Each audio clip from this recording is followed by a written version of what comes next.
bandiraɓe sehlaɓe heɗotoɓe radio Jowol sare joom hiire moon en garti hannde oɗo ñalawma alarba po e ɗiɗi lewru mars hitande ujunaji ɗiɗi nogas joyi habruji moon e ɗemgal Pulaar toon to États-Unis puɗɗoɗen ɗum noon ma en dutto toon to Maison Blanche ƴeewen kadi e holko hesɗi e gouvernement makko kanko Donald Trump hande toon to Washington hono kamɓe républicain e kamɓe démocrate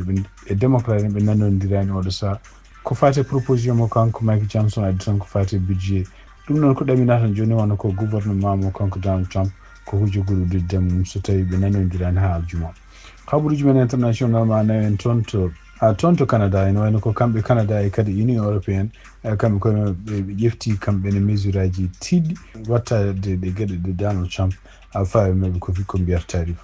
ma en jaa toon kadi to Sénégal ƴewni kadi ko kewi toon to assemblée mabɓe national e toon kadi to conseil des ministre mo kanko Bachir Diomaye Faye wardino hannde ma en cekkitoro habaruji men toon to Mauritanie ɗum noon ko frontiére Mauritanie e Mali bulɓodiral waɗino toon hakkunde kamɓe malinaɓe ittunoɓe toon to Mauritanie e kamɓe kadi commerçant ji wonnoɓe toon to wuuro wiyetego Noura ko ɗum woni titre uji men ɓurdi mawnude o e oɗo journal ma en gartu e desuji muɗum joni joni.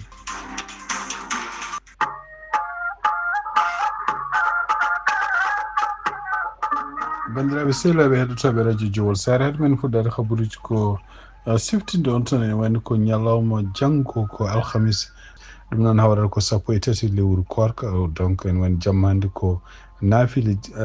jamma 13 juula wonande subaka janggo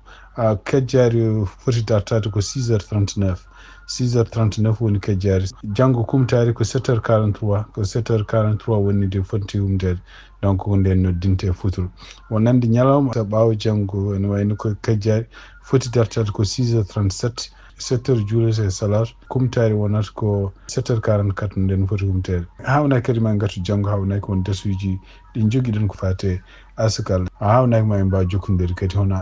directeur exécutif juma pour wawa haalande ne Pulaar fate no hiisira hikka ko fate asakal wonande lewru ko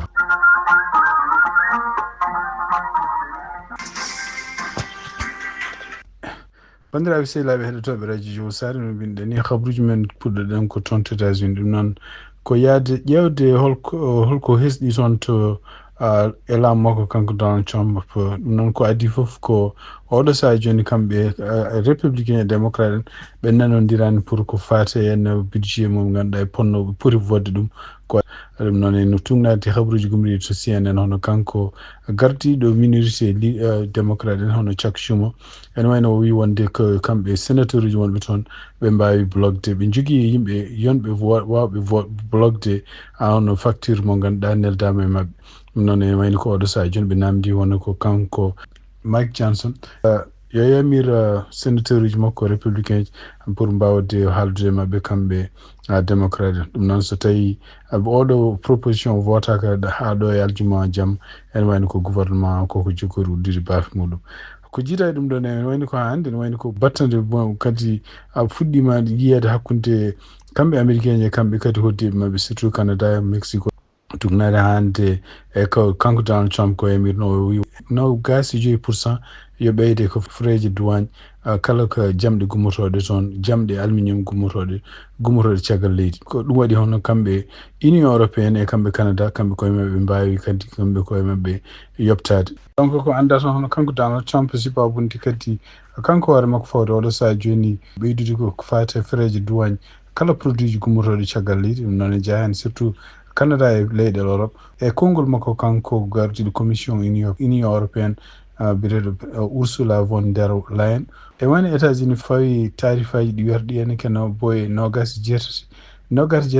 milliards de dollars ɗum noon ko produit ji gummotoɗen toon to Europe ono kamɓe Europe ne kamɓene ɓe pawi e kamɓe États-Unis kene wona 26 milliards de euro ɗum noon ma won 27 milliards de dollars kala produit ji gummotoɗi toon to Europe gummotoɗi États-Unis faade toon to Europe e ɗeɗon 27 milliards de dollars kamɓe Europe ɓe ɓeydi kalisaji muɗum ene jeeya hen non seulement jamɗe ene wonde aluminium kadi ne waɗi produit ji goɗɗi baguiji walla garage walla kala ko ñantirte e galleji e kadi produit ji agricole ɗum ɗo fof ene wayno ko tugnade kanko Ursula von der Leyen o wi wonde ɗum ɗo ene wayno ko kamɓe ne puɗɗoto ɗum ko ñande 1er avril ko wawi wonde fof ɗum ɗo ko haare oɗo saha joni wonde hakkude kamɓe États-Unis kamɓe kadi européen ko jiiɗa ɗum toon to Canada ene wayno ko kanko premier ministre kesso mo Canada ɗum noon ƴeftowo liggey muɗum a partir aljuma ene wayno ɓe mbi o won continue hannde woni ko haade nde kanko Justin Trudeau wonno pour kala ko Trump waɗi Canada e mbatto ɗum noon non seulement ene wayno ko département ji gonɗi toon to Ontario pawino sanction ngaji kewɗi e état ji tati américain ji takkodirɗe mabɓe ɗum noon ko New York Michigan ene wonde en Michigan e Minnesota kono ene wayno ko kanko premier ministre o kadi o wi wonde ko kala ko Trump waɗi Canada kamɓe mbawi wattade la même chose ko ɗon donc ɗum woni ɗo haare ɗo yarata siftinde on tan ko jamɗe kalateɗe hono kamɓe Canada so tawi ƴeewama hol ɓurɓe wawde addude jamɗe walla jamɗe ɓurɗe wawde ummade toon to Canada hakkunde États-Unis e leyɗele kalateɗe ene wayno ko gostodiral ɗeɗo jamɗe kalateɗe ɓuri mawnude ko hakkunde kamɓe Corée du Sud Mexico Brésil ene wonde Canada woni dow donc Canada ko neldata États-Unis kañum woni dow e nder ko sakkiti ko tan hitande ujunnaji 2024 ene wayno ko kamɓe Canada ɓe mbawi neldude ken wona 6,5 tonnes jamɗe donc re wiyen Brésil rewino Mexico ene Corée du Sud ko jiiɗa ɗum hande tugnade kadi habaruji gumriɗi toon to Maison Blanche hono juge goto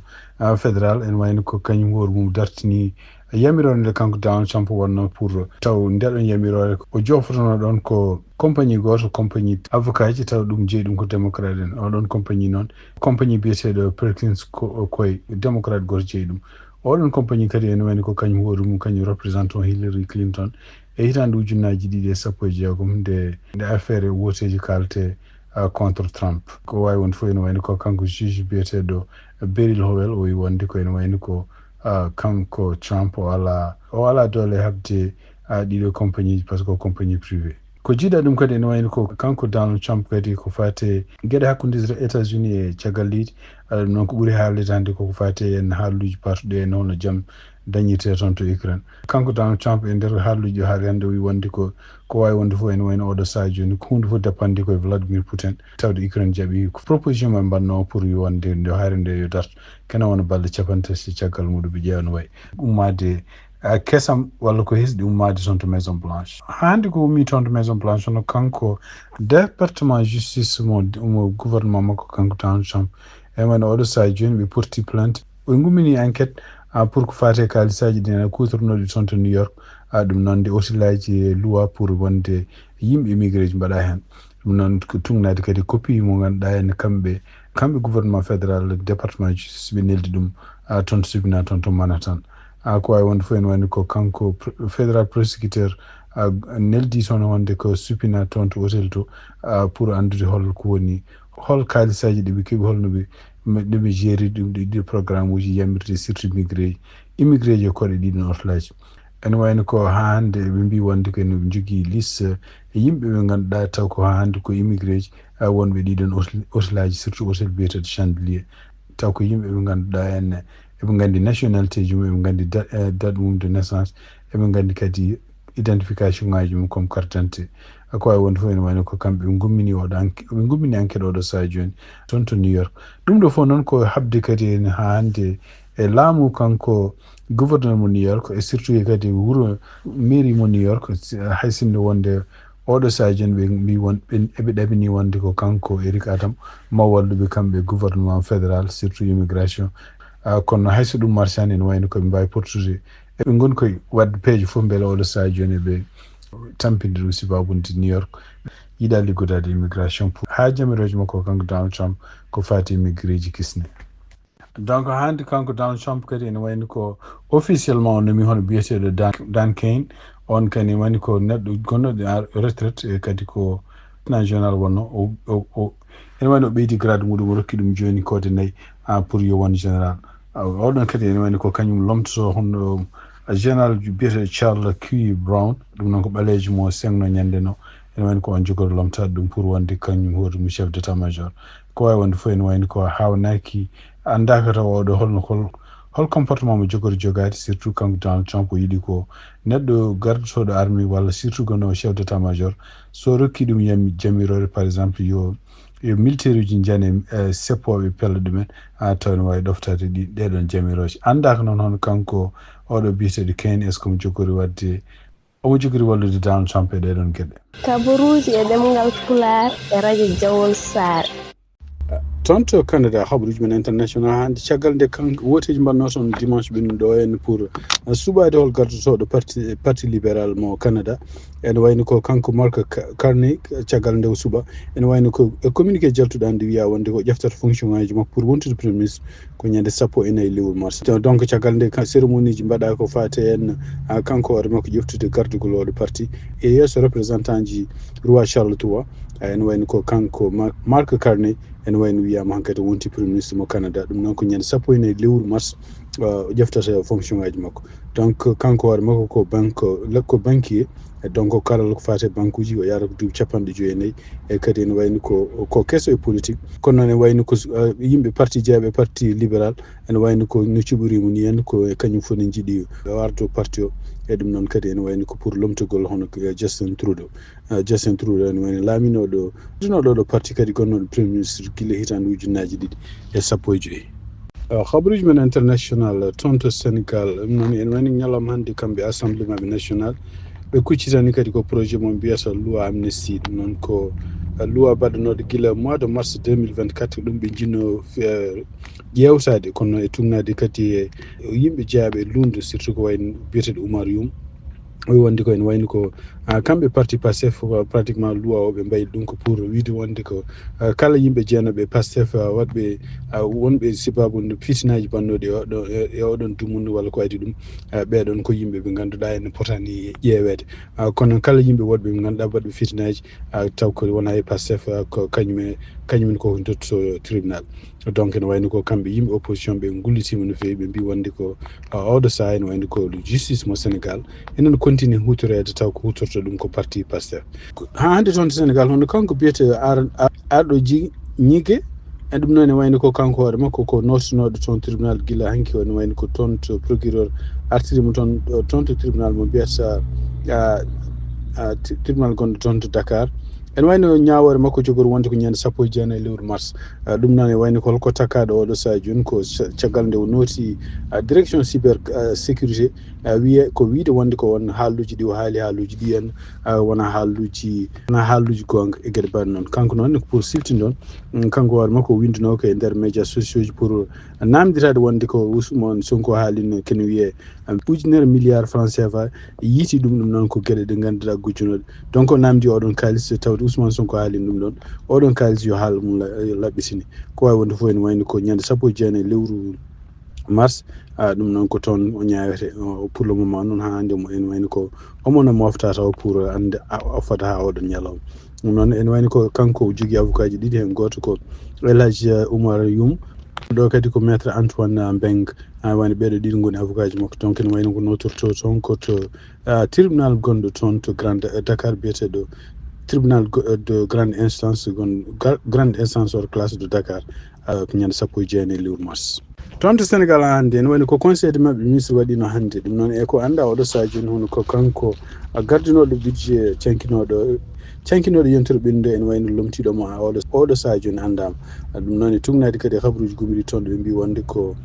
hande tugnade e Sénégal caggal nde kanko biyeteɗo Abdou Diouf gardinoɗo direction budget toon to Sénégal nde o sanki nde ene wayno e nder conseil de ministre ƴeftaɗo hannde hono kanko garduɗo leydi Sénégal Bassirou Diomaye Faye o wawi ƴeftude nomde hono biyeteɗo Massamba Dieng ɗum noon Massamba Dieng kañum hoɗum ko magistrat conseiller gonnoɗo toon service cour de compte e kañum hoɗum nama oɗo saha joni directeur général du budget ɗum noon ko toon to ministère de finance et du budget ɗum noon ko tugnade hande conseil communiqué gummi toon to présidence donc ene wayno ko caggal muɗum kanko président Sénégal Bassirou Diomaye Faye o wawi kanko hoore makko yettinde duwawuji makko pour ñaganade hono Abdou Diouf yo Allah yurmo ɗum yaafo ɗum o haali kadi o yetti ɗum o wonde ko inspecteur ganduɗo ligguey muɗum ɗum inspecteur trésor ganduɗo ligguey muɗum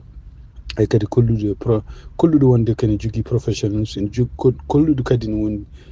kolluɗo kadi ne wayno ko pellital muɗum pour wawde wallude etta beele gueɗe mum foti jaara yesso ɗum noon ne wayno ko Bassirou Diomaye Faye o yettini duwaw makko pour mayde Abdou Diouf habaruji men international cakkitorɗen ko toon to Mauritanie donc tugnade fiti Afrique ɓe mbi wonde ko ene wayno ko caɗele bannoɗe toon to wuuro wiyeten ko Noora ɗum noon ko toon to nokku gonɗo toon frontiére hakkude Mauritanie e Mali ɗum noon ene wayno ko yimɓe malinaɓe tungnan handi article o wi ko yimɓe mbalinaɓe walla koreji ɓeɗon yimɓe ɓe ganduɗa yaltinoɓe toon Mauritanie parage no mbaɗi janno toon e comme e bitikaji Mauritanaɓe wonɓe toon to ngoɗon wuuro donc ne wayno ko ɓeɗon nde nanggande ene hono kanko gardiɗo fédération des commerçants biyete Issel mo wulla Waké o haali o wi wonde kene wayno ko ɓeɗon nanggaɓe foof kañumen koyemen ko goytoto wonde ko koreji men walla kañumen koyemen tampinama no fewi caggal nde nangga toon to Mauritanie nde e pour haade mum artirede toon to leydi men o haali kadi o wi wonde ko kamɓe nanggaɓe ɓe e kamɓe tumaɓe foof ene wayno ɓe mbi wonde ɗum ɗo foof ko seyɗade ene wayno ɓe jaaɓi wonde ko kamɓe koye mabɓe ko kamɓe tooñi ɓe mbaɗi erreur ko wawi wonde fof ene wayno ko jaabol ɗum ɗon hono kanko maire gouverneur mo région o haali wi wonde ko malinaɓe ittaɓe Mauritanie ɓe ene ponno kañum hoore mum ene ponno kañumen koyemen hamdinade saabu won gueɗe kewɗe ballama tampinaka no yimɓe woɗɓe ɓe ni ɗum noon kadi ene jeeya décision jaltuɗi balɗe ɓennuɗe fof hono kamɓe gouvernement Mali e kamɓe gouvernement Mauritanie